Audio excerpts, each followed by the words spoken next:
వేదావతి ఇంట్లో జరిగిన వాటిల కోసం తలుచుకుంటూ చాలా బాధపడుతూ ధీరజ్ ప్రేమ వాళ్ళని చూసుకుంటూ అలా వెళ్తూ ఉంటుంది. ఇంతలో నర్మదా సాగర్ వాళ్ళ రూము వైపు చూసి ఒక్కసారిగా షాక్ అయిపోతూ ఉంటుంది. ఏంటి వీళ్ళిద్దరూ వేరే వేరేగా పడుకుంటున్నారు, భార్యాభర్తలు అన్న తర్వాత ఒకే మంచం మీద ఉండాలి కదా, అలాంటిది వీళ్ళిద్దరూ వేరే వేరేగా ఉంటున్నారు ఏంటి, ఏదో జరుగుతుంది, నాకు ఏమీ అర్థం కావటం లేదు అని చెప్పేసి అయితే చాలా బాధపడుతూ అక్కడి నుండి వెళ్ళిపోతూ ఉంటుంది.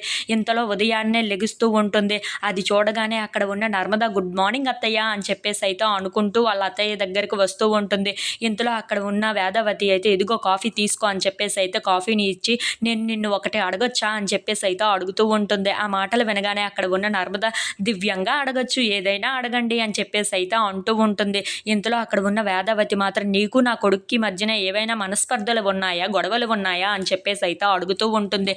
ఆ మాటలు వినగానే అక్కడ ఉన్న నర్మద మాత్రం మా ఇద్దరి మధ్యన ఎలాంటి గొడవలకు తావు లేదు అత్తయ్య, మా ఇద్దరం బాగానే ఉన్నామే అని చెప్పేసి అయితే అంటూ ఉంటుంది. ఆ మాటలు వినగానే అక్కడ ఉన్న వేదావతి మాత్రం అలాంటప్పుడు మీ ఇద్దరు ఒకే మంచం మీద ఒకే దగ్గర ఉండాలి కదా, అలాంటిది మీ ఇద్దరు వేరే వేరేగా ఎందుకు ఉంటున్నారు అని చెప్పేసి అయితే గట్టిగా నిలదీస్తూ ఉంటుంది.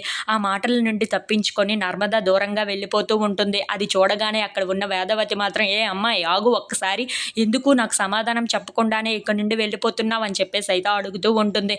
ఇంతలో అక్కడ ఉన్న నర్మదా మాత్రం నాకు టైం అవుతుంది అత్తయ్య, నేను వెళ్ళిపోవాలి అని చెప్పేసి అయితే అక్కడ నుండి త్వరగా పరిగెట్టుకుంటూ వెళ్ళిపోతూ ఉంటుంది.